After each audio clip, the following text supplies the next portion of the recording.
Hello बच्चों, कैसे हो आप सभी। क्लास 8th का chapter number first the best Christmas present in the world. आज के इस वीडियो में हम समझने वाले हैं, पढ़ने वाले हैं और इसे जानने वाले हैं। इसका फुल हिंदी एक्सप्लेनेशंस आज के इस वीडियो में मैं आपको बताऊंगा कि इसका हिंदी एक्सप्लेनेशंस क्या है और इसको किस तरीके से आप भी रीड कर पाएंगे और समझ पाएंगे। तो क्लास 8th का ये फर्स्ट चैप्टर है। तो चलिए स्टार्ट करते हैं बिना टाइम वेस्ट किए। आज से हम ये श्री गणेश कर रहे हैं अपने इस यूट्यूब जर्नी का, और इस यूट्यूब जर्नी में संघर्ष से सफलता तक आपके साथ हम जुड़ाव करेंगे और आपसे ही जो है हम नए चीज़ों को बिल्ड करेंगे और आपको बेहतर कंटेंट प्रोवाइड करने की पूरी कोशिश रहेगी हमारी टीम के तरफ से। तो चलिए स्टार्ट करते हैं, बताते हैं कि ये चैप्टर आपको क्या रिप्रेजेंट करता है, क्या बताता है। तो the best Christmas present in the world, इसका मतलब ये होता है बाबू कि the best Christmas present in the world का मतलब कि वर्ल्ड संसार का सबसे अच्छा क्रिसमस उपहार, संसार का सबसे अच्छा क्रिसमस उपहार या दुनिया का सबसे अच्छा क्रिसमस का उपहार।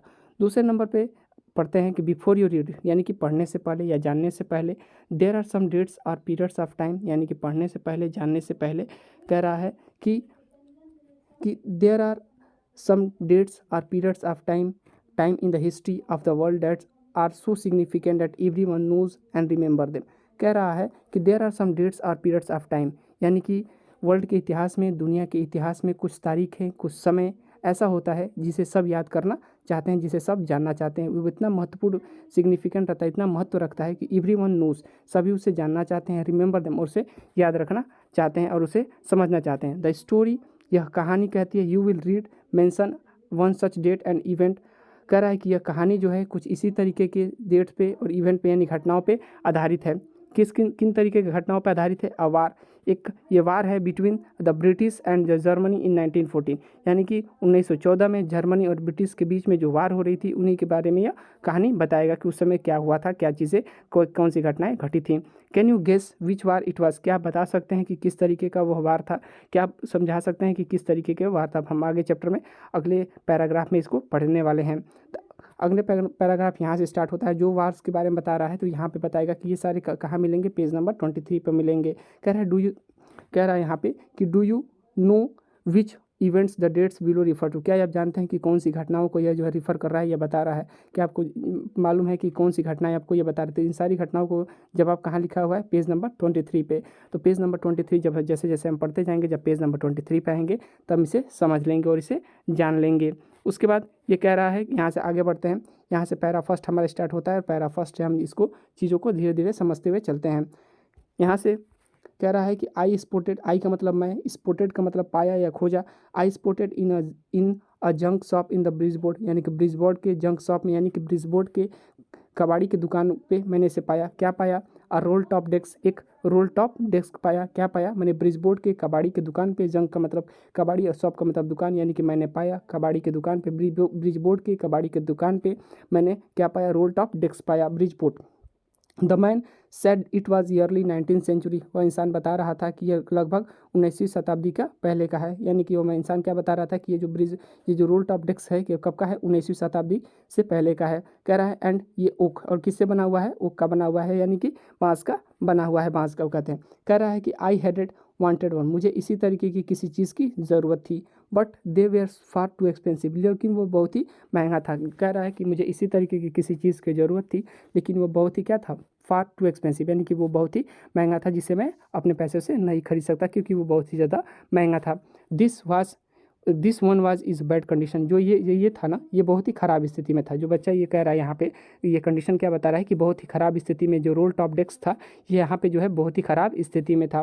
The roll top in several pieces, जो रोल टॉप का जो बहुत सारे पीसेस थे, यानी कि बहुत सारे टुकड़े थे। ये जो रोल टॉप था ये ख़राब स्थिति में था, इसीलिए इसके बहुत सारे पीसेस थे। कह रहा है वन लेग क्लम्सी मेंडेड, एक पैर जो उसका था वो कुछ अजीब ढंग से जो है उसको रिपेयर किया जाता है। मेंडेड का मतलब होता है रिपेयर करना। कह रहा है कि उसका जो एक पैर था ना, कुछ अजीब ढंग से उसका रिपेयर किया गया था, यानी उसको बनाया गया था। Scratch marks all down one side, कह रहा है कि सभी जगहों पर, लगभग एक साइड के सभी जगहों पर स्कोच मार्क का मतलब ये होता है कि जलने का निशान। कह रहा है कि एक जगह पे जलने का निशान था, एक साइड में सारी जगह पे जलने का उसका निशान था। कह रहा है कि it was going for very little money, यह मुझे बहुत ही सस्ते दामों में मिल गया।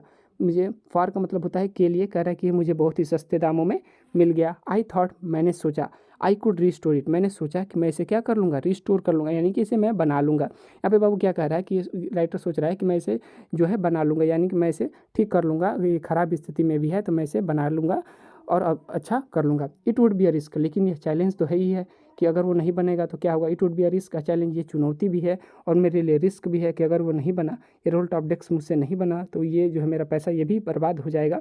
अब क्या होगा।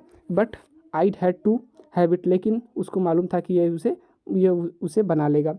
आई paid the man and brought it back to my work room, मैंने उसे पैसा पे किया, उस इंसान को पैसा पे किया, उस आदमी को पैसा पे किया।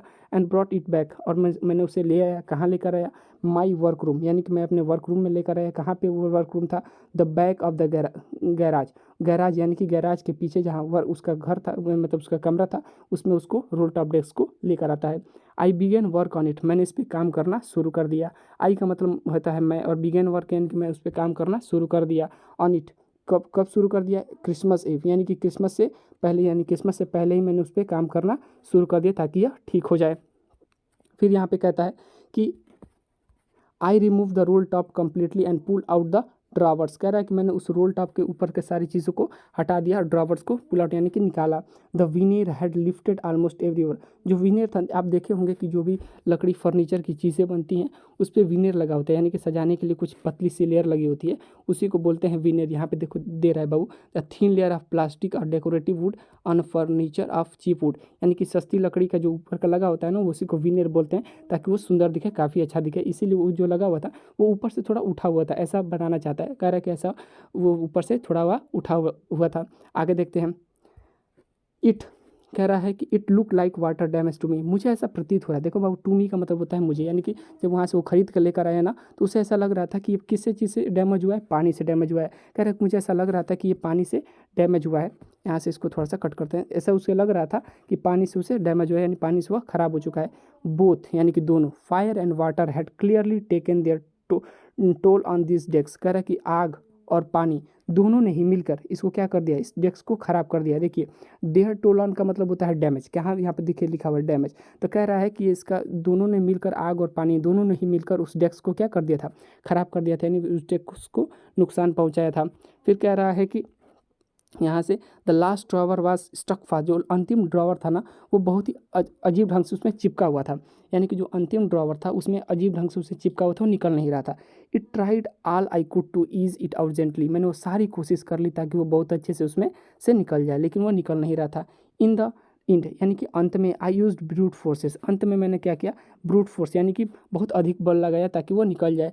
And I stuck it sharply with the side my fist and drawer flew open to reveal a shallow space underneath, कह रहा है कि अंत में मैंने बहुत ज़्यादा जोर लगाया, और जब बहुत ज़्यादा जोर लगाया तो वो क्या हो गया, वो निकल गया। निकलने के बाद क्या होता है, फ्ली ओपन, यानी कि मैंने उसको जब खोला तो उसमें से खाली जगह निकला, और उस खाली जगह के अंदर भी क्या था, एक सीक्रेट ड्रावर था, यानी कि जब मैंने उसको खोला उस ड्रावर को, तो उस ड्रावर के अंदर खाली जगह थी, उस खाली जगह के अंदर भी एक जगह थी, और उसमें से क्या निकला, ड्रावर निकला।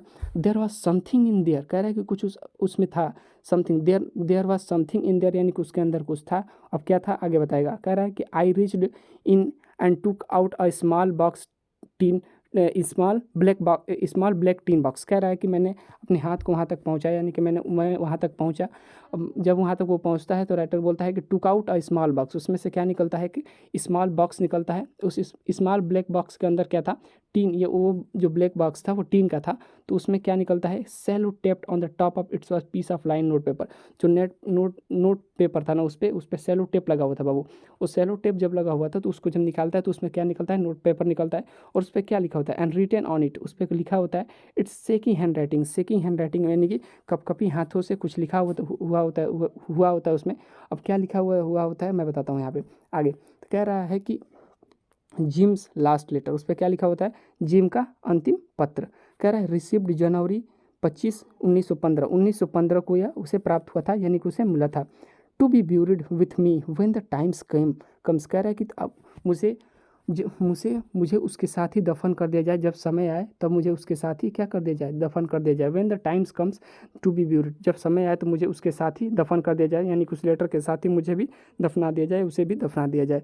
आई knew as I did it that it was wrong of me to open the box, but curiosity got the got the better of the my scruples it usually does. कह रहा है कि I knew as I did, मैं जानता हूँ, क्या जानता हूँ कि it was wrong to me, यह मेरे लिए बहुत ही गलत होगा किसी दूसरे का बॉक्स खोलना, ओपन द बॉक्स, यानी किसी दूसरे का बॉक्स खोलना ये मेरे लिए बहुत ही गलत है, किसी दूसरे का बॉक्स नहीं खोलना चाहिए।